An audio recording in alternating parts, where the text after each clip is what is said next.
Bienvenue, bonjour et merci de nous avoir rejoints en cette belle matinée de dimanche 6 juin 2021. Dans ce numéro de Dimanche Politique, nous ferons le point non seulement de l'actualité sociopolitique et économique au Bénin, mais aussi et surtout de l'implication de la diaspora béninoise dans le développement de la nation. Le premier gouvernement de Patrice Talon faisait, vous le savez, une part belle à la diaspora béninoise, en la personne de Romuald Wadaïn, de Jean-Claude Oussou, Aurélien Gbenochi et José Didier Tonato. Mais qu'est-ce qui, cette fois-ci, n'a pas résolument bien marché?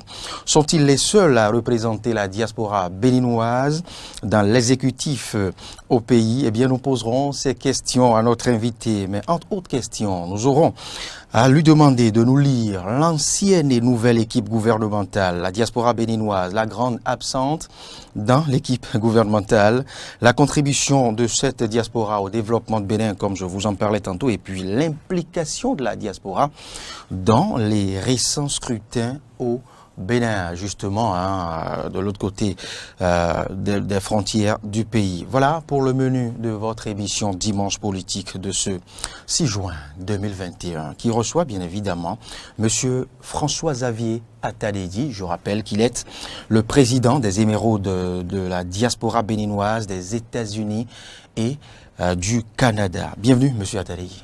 Bonjour, monsieur le journaliste. Et merci de votre disponibilité. C'est moi. Bienvenue au pays. Ça fait plaisir. C'est qui François-Xavier Attaledi? François-Xavier Attaledi, c'est un Béninois comme tout autre Béninois.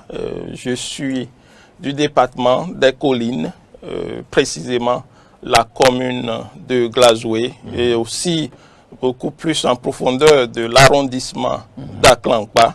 J'ai fait l'école primaire publique d'Aklankpa jusqu'en classe de 3e, n'est-ce pas? Après mon BEPC, j'ai fait ma seconde au CEG 1 de Dassa. Je pense que ça s'appelait en ce moment, oui, CEG 1 de Dassa. Et après ça, j'étais allé à Bomé pour ma première et ma terminale au lycée Oufon. Comme quoi, vous n'êtes pas aussi vite coupé des réalités du pays? Non, pas du tout. Je suis un Béninois ordinaire, comme tout le monde.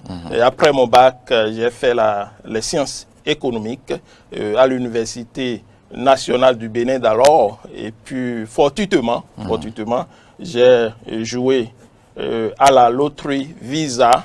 Et Dieu m'a prêté main et a béni, exaucé mes prières, et j'ai été sélectionné, n'est-ce pas, et je me suis retrouvé par la suite aux États-Unis en 1999.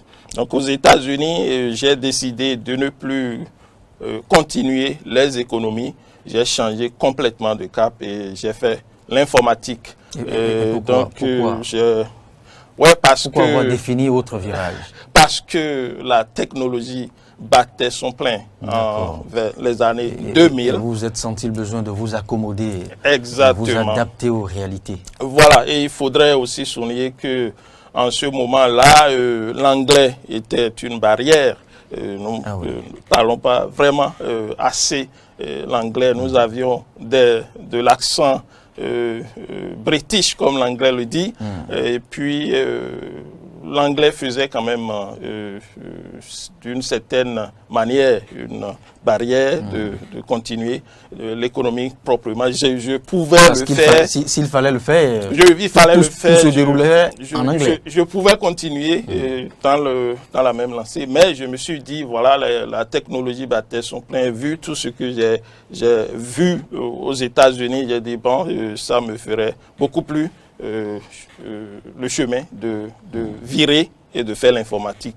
Donc j'ai fait Purdue University. C'est une université technique de grande renommée aux États-Unis, d'où j'ai eu mon diplôme d'ingénieur en informatique en 2005. Et je travaille dans ce domaine de 2005 jusqu'à présent. Donc je suis également, n'est-ce pas, le président, directeur général, le PDG, le CEO en anglais de réseau social Yavedo. C'est YAVEDE. C'est un nouveau réseau social qui est déjà sur le Play Store. L'application est sur le Play Store, téléchargeable gratuitement. Et c'est tout comme que Facebook. Vous avez lancé là-bas ou ici au pays? J'ai lancé, au premier abord, j'avais prévu le faire comme une plateforme d'annonce pour pouvoir promouvoir les business, les affaires, les services, les artisans, les ouvriers ici. J'avais commencé cette histoire ici au Bénin, pas commencé sur le territoire béninois, mais j'avais dédié cette plateforme-là au Bénin essentiellement. C'est déjà bien d'avoir choisi déjà un nom à connotation et, locale. Et Yavedo, c'est mon prénom, c'est mon nom complet, si on veut vraiment. C'est les Américains qui ont enlevé Yavedo parce que c'était trop long. Difficile pour prononcer, sinon que c'est Yavedo François Xavier Ataridi. Donc j'ai pris mon prénom, Yavedo, le fond, et je l'ai pris pour ma plateforme. Donc c'est un réseau social qui a déjà près de 50 000 téléchargements.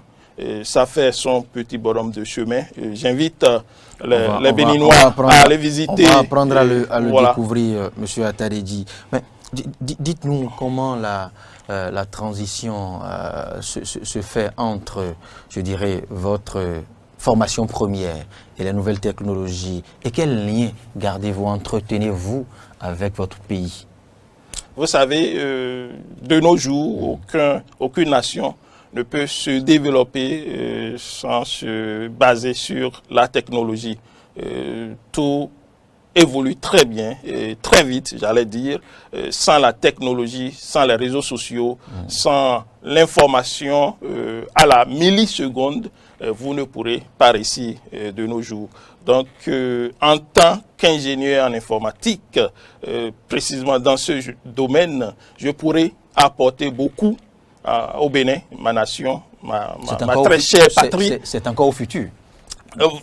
Oui, j'ai déjà commencé parce que Yavedo a commencé ici. Et nous avions promu beaucoup d'artisans, d'ouvriers, de services, des affaires et autres, et avant que je ne le transformé en réseau social, puisque j'ai vu que les gens aiment beaucoup les réseaux sociaux et que et les réseaux sociaux englobent tout ce qui est annonce privée, publique, personnalité, sa vie privée ou publique, les amis, la famille, les groupes. Maintenant, du professionnel à la politique. Maintenant, du professionnel à la politique, le virement est très simple. Je maintiens toujours le professionnel, n'est-ce pas? Mais la politique est née du fait que dans la diaspora, n'est-ce pas, j'ai observé ce qui se passait au Bénin, dans mon pays. J'ai grandi au Bénin jusqu'à l'âge de, je pense, 26 ans avant d'aller aux États-Unis. Et puis, j'ai connu des gouvernements jusqu'en 2016, n'est-ce pas? Et j'ai vu comment ces gouvernements ont travaillé, tous les présidents qui se sont succédés à la tête de notre pays ont quand même essayé de faire ce qu'ils pouvaient pour notre pays. Je ne vais pas dire qu'ils n'ont rien fait. Ils ont fait ce qu'ils pouvaient, chacun avec son génie, chacun avec son programme. Ils ont fait ce qu'ils pouvaient. Mais à partir de 2016, et donc il y avait un changement radical, un bon changement radical. Et ce n'est que là que vous l'avez constaté. Et celui-là, oui, ce n'est que là que je l'avais constaté parce que... Ou ce n'est que là que vous avez voulu constater. Non, pas du tout. Parce que j'ai connu des habitudes. J'ai connu des habitudes. En tant que Béninois, j'ai connu des habitudes. Et nous traînons des habitudes. Et à partir de 2016, il y a un monsieur qui est venu à la tête du Bénin. Je voudrais nommer son Excellence Monsieur Patrice Talon, qui est venu à la tête du Bénin et qui a dit que plus rien ne sera plus comme avant. Avant lui, quelqu'un l'avait dit aussi.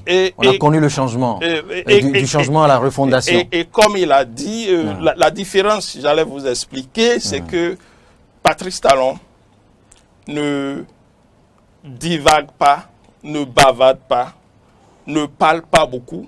Il n'est pas un homme qui va rester ici pour dire que votre studio là, je vais le rebâtir en 2 jours. Nous allons d'abord poser sa première pierre et puis nous allons commencer la construction.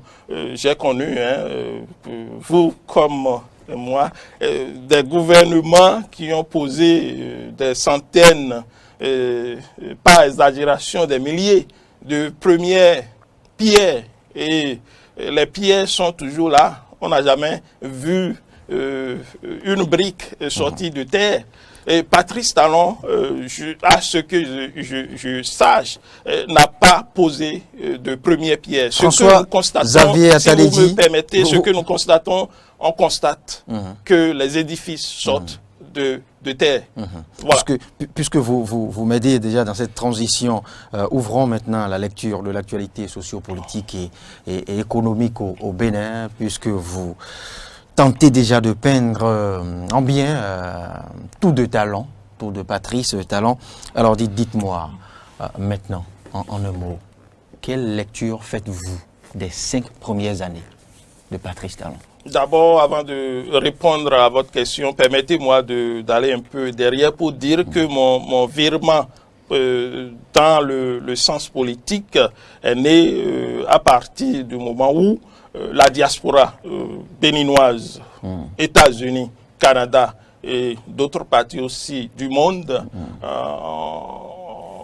a tendance à peindre tout en noir le gouvernement de la rupture, les réalisations du gouvernement de la rupture, les réformes introduites par le gouvernement de la rupture. La diaspora a tendance à peindre tout ça en noir. Et moi, j'observais que mon pays évoluait à grands pas, que mon pays se révélait au monde entier, donc, et que les réformes courageuses engendrées et proposées par le président Patrice Talon vont nous amener vers l'essor du développement. Et donc, sur le terrain, nous voyons, même si je n'étais pas là, mais je n'étais pas totalement absent, hein, je venais tous les 2 ans au Bénin, même en 2018, j'étais là. Et tout ce que nous voyons sorti du terre, du concret, je ne vais pas citer les routes, les marchés. Vous voyez tout de bien. Non, pas tout de bien. Tout n'est pas rose, mais parce que tout n'est pas encore fait. Tant qu'il y a à faire, rien n'est fait, dit-on. Donc, mais la tout est beau. La différence, c'est que le gouvernement de la rupture réalise les édifices. C'est touchable, c'est palpable, on les voit tous les jours. Tout le Bénin est en chantier. Et je me suis dit, mais pourquoi laisser les opposants, mes compatriotes dits opposants, peindre tout en noir, que ce n'est pas possible. Moi, je vais prendre l'engagement de mettre la lumière sur tout ce qui est en train d'être fait dans mon pays, dans la diaspora, pour que la diaspora sache, les Béninois de la diaspora sachent qu'il y a beaucoup de choses qui se réalisent concrètement dans notre pays et qui vont permettre au Bénin de se hisser au rang au concert des grandes nations.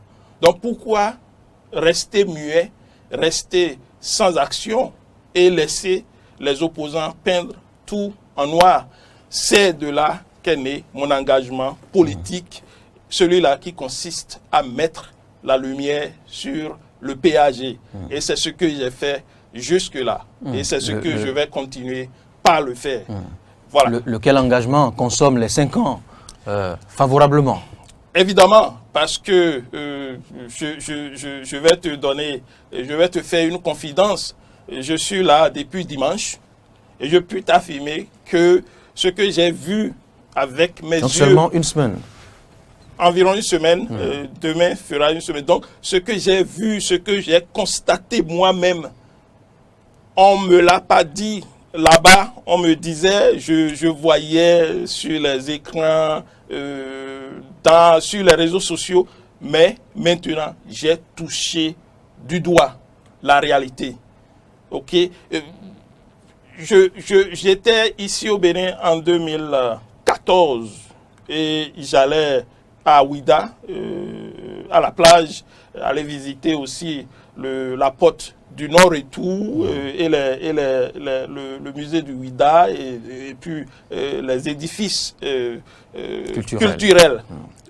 Et je puis te dire que de Cotonou, de Figuerossé, jusqu'à la porte du Nord et tout, ça m'a pris combien de temps? Je pense que nous avions fait, si je ne me trompe, 1 heure, 1h30 de temps pour aller à Ouida, en passant par cette route, la route des pêches. Voilà, la route des pêches qui n'était du tout pas goudronnée. Aujourd'hui, je suis venu, j'ai fait l'exercice et je ne peux pas te dire combien de fois je suis fier de mon pays, combien de fois je suis fier, je suis comblé de joie de constater que je peux quitter Figuerossé et en 20 minutes, je suis déjà à Ouida. Et ceci sans poussière, et ceci sans les secousses de la route, de la voiture. Vraiment, on ne peut pas demander plus. Tout cela s'est inscrit dans la continuité. Qui reste un principe administratif. Ce n'est pas forcément du fait de ce gouvernement, ça a été, enfin les prémices, les fondements de ce projet, pour ne parler que de ce projet, justement, ont été faits et les bases ont été posées par les gouvernements précédents ou le gouvernement précédent. Bien Même sûr. si la concrétisation est à l'actif de l'actuelle équipe gouvernementale. Bien sûr, mais si vous me permettez de rebondir un peu sur ce que vous venez de dire, l'État est une continuité, n'est-ce pas? Oui, l'État est une continuité. Savez-vous pendant combien d'années ce projet de la construction des routes des pêches a été initié? Je pense, si j'ai bonne mémoire, c'était depuis les Kérékou 1, Kérékou démocrate, n'est-ce pas, que ce projet de la construction des routes des pêches a été initié. Kérékou 1 est passé, Kérékou 2 est venu, Yaïboni 1 est venu, Yaïboni 2 est venu. Vous allez me dire que cette route des pêches allait se construire. De grands investissements, vous le savez très bien, François. C'est le gouvernement de la rupture qui l'a concrétisé et nous lui disons grand merci de l'avoir fait. Personne ne vous dira le contraire, François-Xavier Atadédi, puisque jusque-là, pour vous, tout est beau, tout est rose. Enfin, pour la diaspora, je vais dire, pour les émeraudes de la diaspora béninoise du Canada et des États-Unis. Alors, Patrice Talon a été investi le 23 mai, vous n'y étiez pas encore, mais vous avez sûrement suivi l'actualité sur les réseaux sociaux, sur les médias nationaux en ligne, justement, de l'autre côté des frontières. Il bénéficie désormais de 5 ans. Donc 5 nouvelles années pour amorcer davantage le développement de ce pays, comme l'indique d'ailleurs, comme l'intitulé ou le credo de ce second mandat ou de ce deuxième mandat pour faire plus prudent. Alors, dites-nous, quelles sont vos perspectives pour ce second mandat de Patrice Athanase Guillaume Talon? Bon, je voudrais compléter un peu ma présentation pour dire que dans mon virement politique, je reviendrai sur votre perspective. On ne pourra jamais tout dire. Oui, mais j'ai mis sur pied pour une organisation, les Émeraudes de la diaspora béninoise, USA-Canada, soutenant les actions du gouvernement Talon. Et j'en suis le président de cette organisation. Donc, c'est le complément. Oui, je l'ai dit. Mais maintenant, les perspectives, pour revenir à votre question. Vous savez, on a vu Patrice Talon à l'œuvre, comme lui-même, il a l'habitude de le dire. Les gens, quand je faisais campagne, les gens m'appelaient Agbonon. Et je leur dis, non, ne m'appelez pas encore Agbonon. Attendez d'abord, vous allez me prendre comme président, vous allez me confier les tâches, je vais les accomplir, et ce n'est qu'après ça que vous allez me donner le nom Agbonon ou pas. Parce qu'à la fin de son deuxième mandat, nous allons juger, n'est-ce pas? Vous et moi, les Béninois, vont juger son exercice, ce qu'il a fait pour le Bénin. Donc, le nom Agbonon, pour moi, est déjà collé au président Patrice Talon. Ce n'est pas que nous allons attendre encore 5 ans pour l'appeler Agbonon. Les 5 premières années qu'il a fait, me confirme déjà qu'il est Agbonon. Oui, Patrice Talon a-t-il convaincu pour autant? Vous me direz peut-être oui, mais il y a des choses à reprocher au gouvernement. Tout n'a pas été fait, le gouvernement même le reconnaît. C'est d'ailleurs pourquoi il se refuse le titre Agbonon pour le moment. Et il demande à le mériter au soir. Je dirais, au soir du nouveau quinquennat, même si vous le lui accordez déjà tout de go. François-Xavier Attadidji, 5 ans, pendant ces 5 dernières années, quelles sont les attentes des émeraudes des États-Unis, de la diaspora des États-Unis et du Canada, par exemple, du gouvernement de Patrice Talon? Non, nous aspirons et nous souhaitons que la dynamique amorcée depuis 5 ans soit non seulement maintenue, mais aussi et surtout soit amplifiée. Soit amplifiée, parce que ce que nous avons connu en 5 ans, nous voulons que les 5 prochaines années soient, ce que nous avons connu, soit doublé, amplifié, pourquoi pas exponentiellement. Et donc, la diaspora attend de ce gouvernement la continuité, le maintien du cap sur la lutte contre la corruption, la lutte contre l'argent facile, n'est-ce pas? Nous attendons de ce gouvernement de maintenir le cap sur le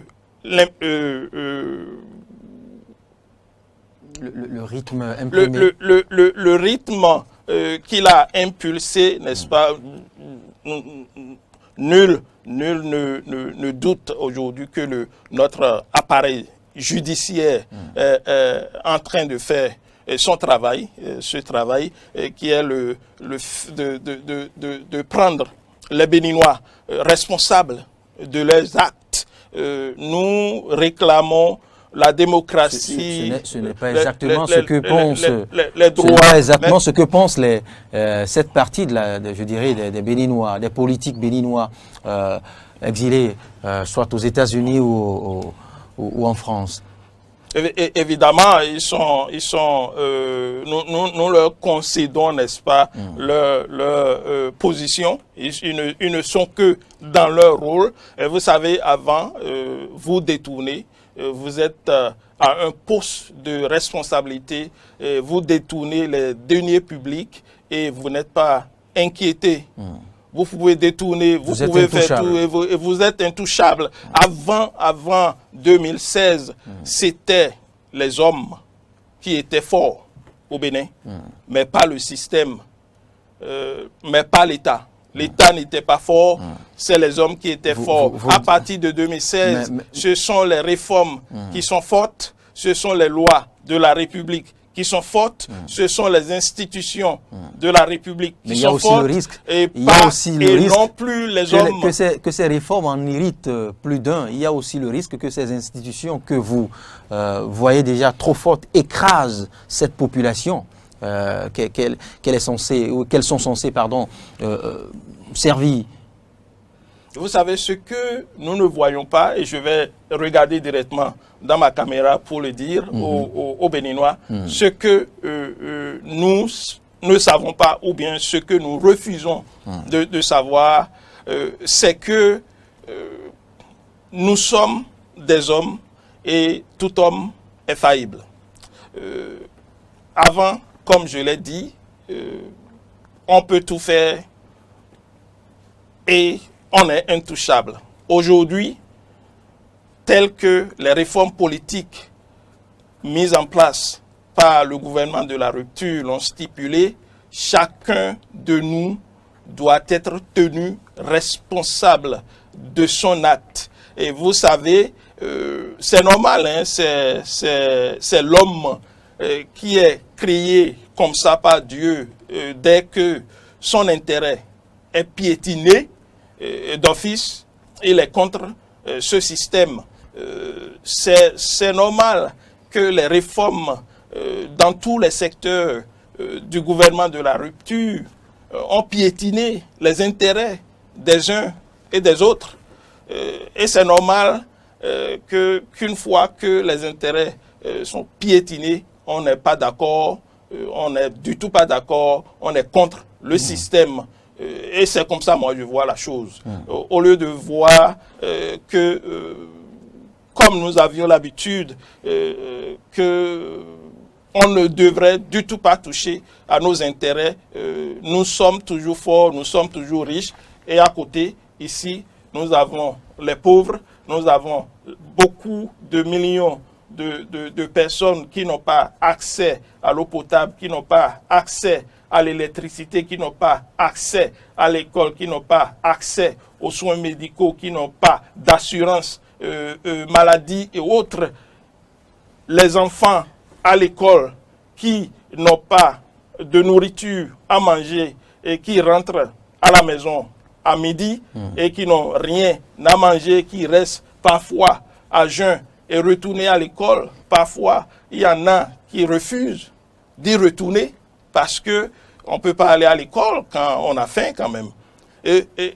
Donc, tout ça là, n'est-ce pas, qui a été fait par le gouvernement de la rupture et auparavant les fonds qui devraient servir à construire les routes, à construire les hôpitaux, à donner la cantine scolaire aux enfants, à donner de l'électricité aux populations béninoises, surtout villageoises, à donner de l'eau potable aux populations béninoises, surtout villageoises. Monsieur le journaliste, je suis du département des collines. L'eau potable était une denrée rare dans les collines. Mais pas partout. Nous en souffrons. Pas partout dans les collines. La plupart des collines, vous connaissez... Vous direz plutôt que le gouvernement actuel... Vous connaissez un village dans les collines qui avait de l'eau potable. Je ne me risquerai pas non plus à dire que toutes les contrées du département des collines ne disposent pas non plus d'eau potable. Je disais que ce serait un affront pour les gouvernements. Un gouvernement qui a fait tout cela et qui a promis de continuer la dynamique. Sinon, doubler la dynamique, c'est un gouvernement qui mérite d'être soutenu et qui mérite d'être accompagné. Donc avant, les fonds qui devraient servir à construire ces infrastructures sont confisqués, étaient confisqués par quelques individus forts, intouchables de la République. Aujourd'hui, les donnes ont changé. Et c'est normal. Les institutions, c'est normal que ceux-là, c'est normal que ceux-là grognent, c'est normal que ceux-là ont de grincements de dents, c'est normal que ceux-là n'aiment pas la dynamique en place, parce que pour eux, l'argent de l'État les appartient.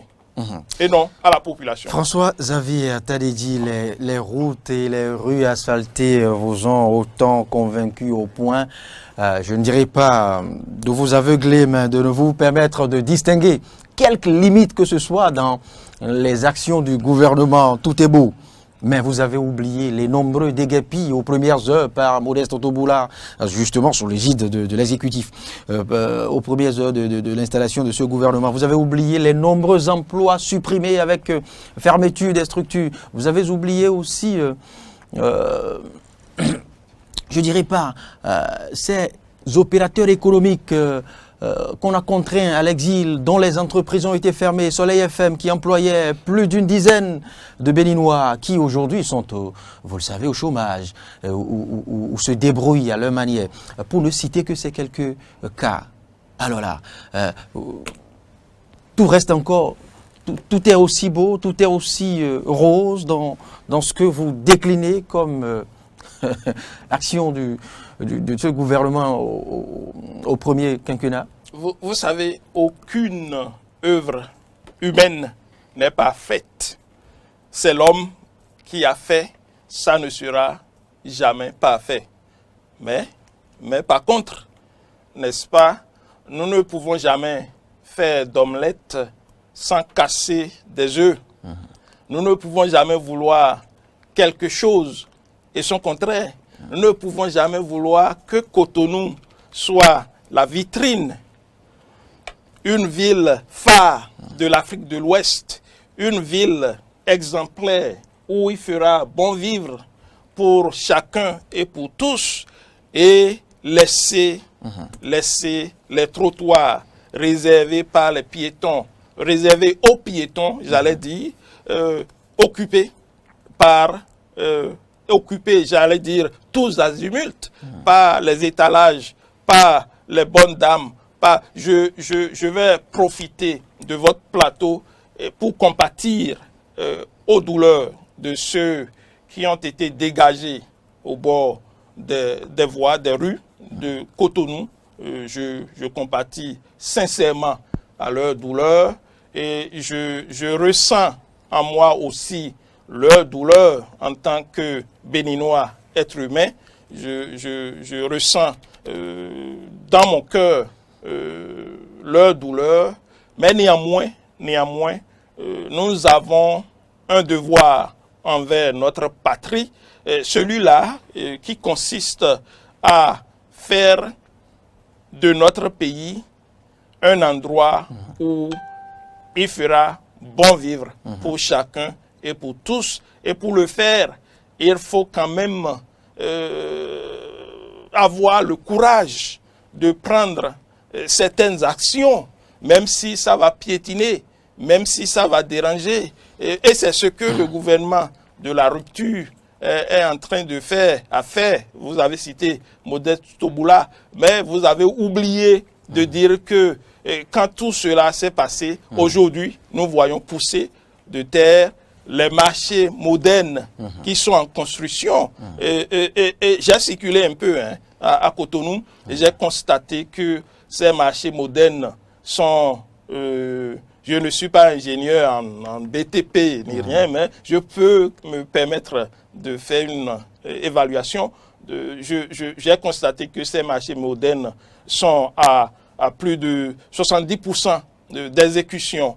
Et quand ces marchés modernes seront terminés, ça fera la gaieté, la joie de nos bonnes dames, de nos hommes d'affaires. Et vous avez parlé des hommes d'affaires qui sont exilés, piétinés et autres. Vous savez, dans une république, l'homme d'affaires, je vais vous donner deux comparaisons, ou bien une comparaison. Je prends le Bénin, je prends les États-Unis, d'où je vis. Oui, au Bénin, l'homme d'affaires est considéré l'homme d'affaires, l'homme politique sont considérés comme des hommes intouchables, comme des hommes infaillibles, comme des hommes qui ne peuvent jamais commettre d'erreurs. Et vous savez, en affaires, beaucoup de choses peuvent se passer. Beaucoup de lois. Ils ne sont pas des intouchables, ils ne sont pas au-dessus des tests, mais ce sont des producteurs de devises. Je vais vous expliquer. Ce n'est pas parce que ce n'est pas monsieur à la santé du PIB. Monsieur le journaliste, une fois encore, je compatis avec ces hommes d'affaires qui ont pris bagage et allaient s'installer à l'extérieur parce que à ce que je sache, le gouvernement n'a jamais chassé quelqu'un du Bénin. Mais ce n'est pas parce que on est homme d'affaires, ce n'est pas parce que on produit et on nourrit la population qu'on va piétiner la loi, qu'on va rester sans payer les impôts qui sont prévus par la loi, ou bien ce n'est pas parce qu'on est homme d'affaires qu'on n'est jamais failli, qu'on n'a jamais commis de faute.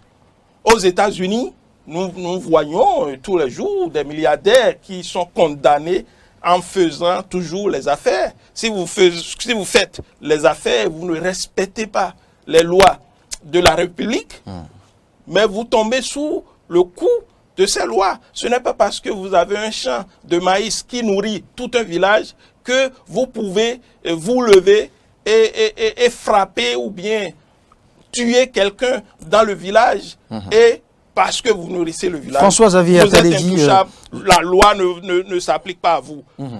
Tout ça là est fini. Je le disais en introduction, Patrice Talon a modifié son équipe à minima. Au premier gouvernement, on a constaté quand même une présence remarquable des Béninois de la diaspora. J'en ai cité quelques-uns, Romed Ouadani, Jean-Claude Oussou, Rolien Guénonchi et Tonanto. Cette fois-ci, ils y sont, ceux cités, ils y sont toujours, mais on a constaté que le chef de l'État n'a pas ouvert la liste à d'autres Béninois de la diaspora. Et ça dit que la diaspora, après 2016, est amorphe ou plus ou moins peu active. Qu'est-ce qui explique, selon vous, Merci, monsieur le journaliste, pour cette question. C'est une question intéressante. Ça montre que vous êtes toujours attaché au clientélisme politique qu'on a connu dans notre pays. Nous ne faisons qu'une lecture. Qu'on a connu dans notre pays jusqu'en 2016. Patrice Talon, quand je l'ai observé, il opère différemment. Cette équipe qui est en place, d'aucuns diront qu'il n'a pas vraiment remanié, que c'est une ancienne équipe, mais pour moi, mon interprétation, c'est que c'est une nouvelle équipe qui est en place parce que c'est un nouveau gouvernement. Le PAG Acte 2 va être exécuté. Donc, je pense que c'est une nouvelle équipe et même si la plupart sont reconduits, n'est-ce pas, à plus de 90% reconduits, nous sommes dans un nouveau gouvernement. Nous sommes avec la deuxième phase du PAG et c'est une nouvelle dynamique qui sera insufflée à cette équipe et comme je l'ai dit, tout ce qui a été fait sera amplifié pour le bonheur de la population. Le désert de compétences a-t-il atteint la diaspora? N'y a-t-il plus de compétences de la trempe de Romuald Ouadani Vous savez, j'ai parlé du clientélisme politique quand j'ai commencé par répondre à votre question. C'est que ce que nous avions l'habitude de voir à la réélection du président de la République, il balaie toute son équipe, il forme un nouveau gouvernement avec de nouveaux ministres, de nouvelles têtes. Je pense que cette manière de faire ne nous favorisait vraiment pas. Parce que je suppose que vous êtes ministre, je prends le ministre de l'énergie et de l'eau, non, de l'énergie. Jean-Claude Oussou. Ministre de l'énergie, Jean-Claude Oussou, qui a commencé l'exécution du PAG jusqu'à aujourd'hui. Et si au 23 mai, on le changeait, on amenait un nouveau ministre de l'énergie, ce nouveau ministre va prendre du temps à connaître le dossier, les projets en cours. Il va prendre du temps pour s'inspirer. Il y a les conseillers spéciaux. Il va prendre le temps pour le briefer. Il va prendre le temps pour s'installer. Pas pour autant. Et avant qu'il n'atteigne la vitesse qu'avait Jean-Claude Rousseau, n'est-ce pas? Il va peut-être faire 1 an. Et tout ça, ça constitue une perte. C'est discutable, c'est discutable. Si on en venait à prendre encore un cadre du ministère, il n'aura rien, il n'aura pas à attendre une seule minute, puisqu'il serait déjà au parfum des... Je peux être en partie d'accord avec ce que vous êtes en train de dire, mais si on prend peut-être le conseil spécial à l'énergie du ministre. Patrice Talon nous a montré que lui, il est différent, voilà. Qu'il ne va pas changer l'équipe qui gagne. Qui va toujours gagner avec l'équipe qui gagne. Et qu'il prend les mêmes, il recommence peut-être, mais qu'il ne jouera pas de la même manière avec la même équipe. Parce que c'est là le risque. On prend les mêmes, on recommence. Nous serons... Et il y a le risque qu'on rejoue encore de la même manière. Et il y a aussi vous savez, les ministres, de fortes chances qu'on change la tactique. Les ministres du gouvernement passé, n'est-ce pas, n'ont pas démérité. Ils ont bien travaillé. Ils ont mérité leur position, leur poste. Eh bien, si moi je dirige un pays et je vois que l'un de mes ministres ou bien plusieurs de mes ministres ont fait de bons boulots, ils ont mérité la confiance que je leur confiais et ils m'ont démontré par leurs actions, par leur dévouement, par leur travail, qu'ils sont à la hauteur de la tâche et ils sont prêts à me démontrer qu'ils feront plus, beaucoup plus, mon cher ami, si j'ai l'intention de développer mon pays, si j'ai l'intention de faire révéler mon pays au monde entier, je maintiendrai ces ministres pour que le cap aussi soit maintenu. Et je pense que c'est ce que Patrice Talon a fait. Outre cette chance et cette célérité que connaîtront les dossiers et les affaires, il y a aussi le risque que certains ministres versent, comme on le dit, dans la rouille du poste. Parce que vous savez, au-delà de 5 ans, on peut se lasser du même fauteuil, du même bureau. Et cela peut impacter aussi sur le rendement. Quelle que soit la technicité, quelle que soit la qualité des cadres. Pas avec ce président. Il nous a démontré que lui, en tant que président de la République, il ne reste pas dans le bureau pour contrôler. Il ne reste pas à la marina pour contrôler ce qui se passe au côté est de Cotonou. Vous l'avez vu, au même titre que moi, que Patrice Talon descend régulièrement sur le terrain pour contrôler ce que les ministres sont en train de faire, pour contrôler, pour voir, toucher du doigt l'avancée des projets. C'est un président qui travaille.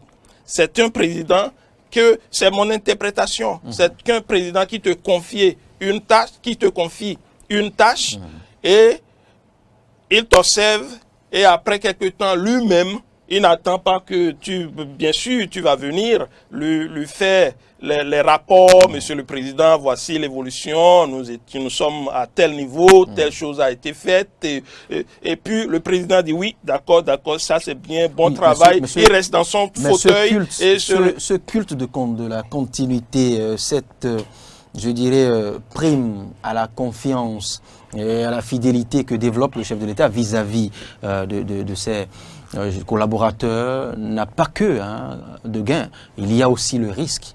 Il y a aussi l'autre risque qui nous échappe. Il y a le risque de frustration de la classe politique de la mouvance présidentielle, parce que vous l'avez constaté, que ce remaniement à minima n'a pas permis au chef de l'État, en griffe, de satisfaire les autres formations politiques comme cela se faisait par le passé. Vous me direz qu'il a rompu avec les principes d'alors. Oui. Mais on aurait pu avoir plus d'un ministre du PRD, on aurait pu avoir un ministre ou deux de l'UDBN ou de l'autre formation politique, Moël Bénin, mais non.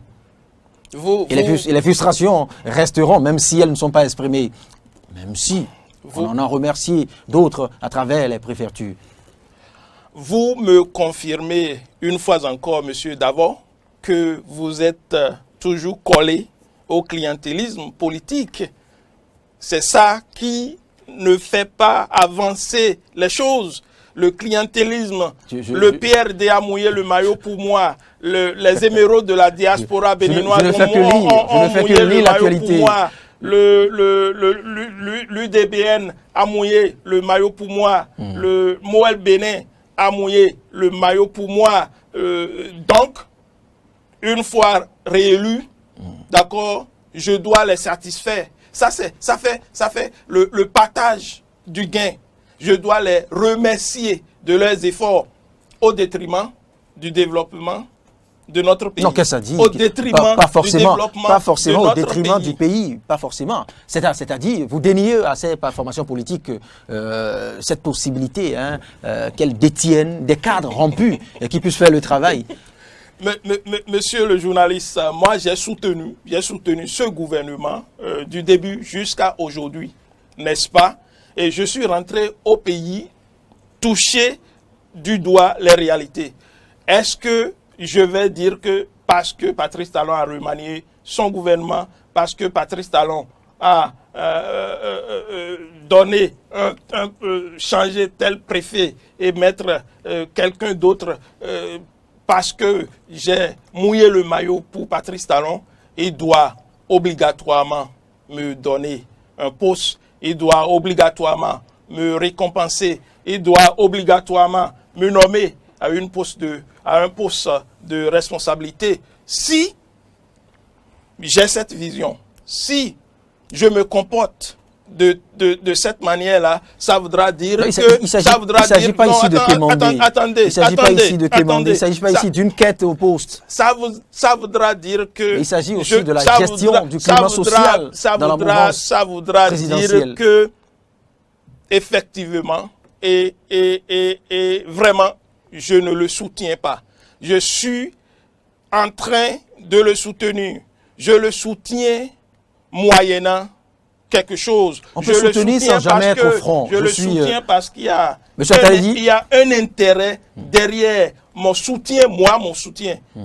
François Xavier Atarigui, mon soutien est indéfectible, non négociable. Je ne soutiens pas Patrice Talon, je ne soutiens pas le gouvernement de la rupture parce que j'attendais comme un homme à un poste de responsabilité. Je le soutiens parce que je l'ai observé. Ça c'est vous. La politique n'est pas... Il est en train de développer mon pays.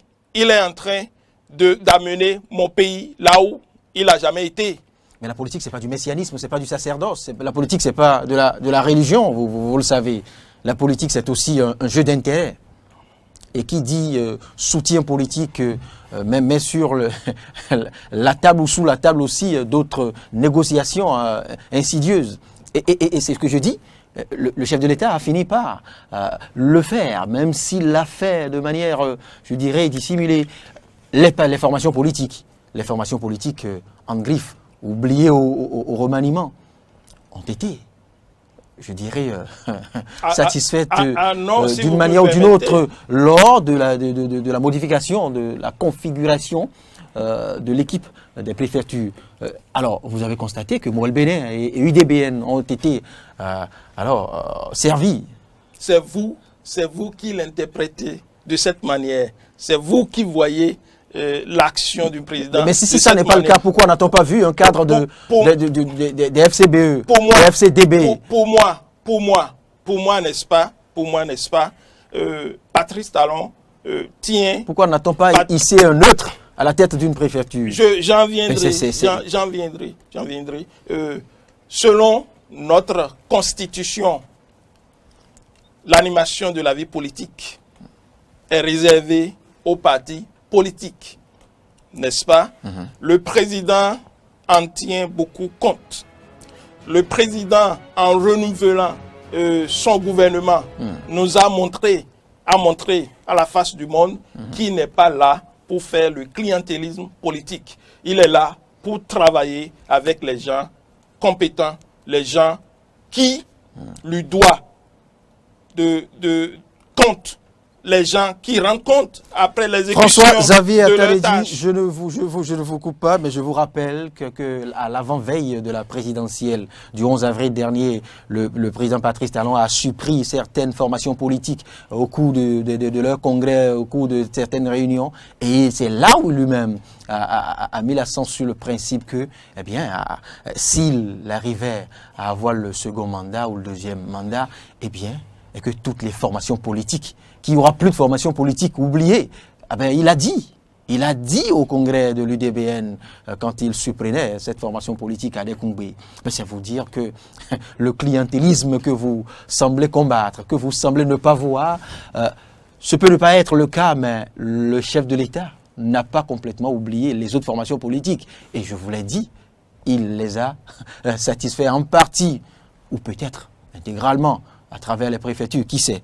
C'est presque tout pour ce numéro de Dimanche Politique. François-Xavier Ataledi. On va finir par les implications des Béninois, de la diaspora, dans le développement, dans la contribution de la diaspora, dans le développement du Bénin. Quelques petites secondes, s'il vous plaît. Vous savez, je ne peux que parler de mon organisation, les Émeraudes de la diaspora. Nous avions eu à mener beaucoup d'actions concrètes sur le terrain. Nous avions eu à faire beaucoup d'actions humanitaires et caritatives sur le terrain en utilisant l'ONG Ozana. Dans votre contrée. Je vais vous en dire tout. Laissez-moi aller. Quelques secondes. Donc, vous n'êtes pas sans savoir que l'appel lancé par le gouvernement de la rupture pour la riposte du coronavirus, nous avions contribué. Et tout récemment, nous étions au chevet des militaires blessés. Nous avions donné une enveloppe financière et nous continuons de le faire. Notre but, c'est de lutter pour qu'il y ait la bonne gouvernance, la lutte contre la corruption, l'essor économique et le bon vivre des Béninoises et Béninois. J'espère que vos actions resteront désintéressées dans le temps et que ces actions n'échoueront pas dans la quête de poste ou dans la quête de quelques facilités plus tard. Pour le moment, vous semblez désintéressé. Je veux bien y croire. Merci François-Xavier Ataledi pour votre disponibilité, pour votre lecture. Vous restez un bon soutien du chef de l'État des actions de Patrice Athanase Guillaume Talon. Mais que cela ne vous empêche non plus de voir la réalité en face. Il fait des efforts, ce gouvernement fait des efforts, certes, mais tout n'est pas beau, tout n'est pas si rose. Il reste encore des choses à faire et il l'a reconnu, Patrice Talon. Merci et à très bientôt. C'était Dimanche Politique, merci de nous avoir suivis. On se donne rendez-vous dans une semaine.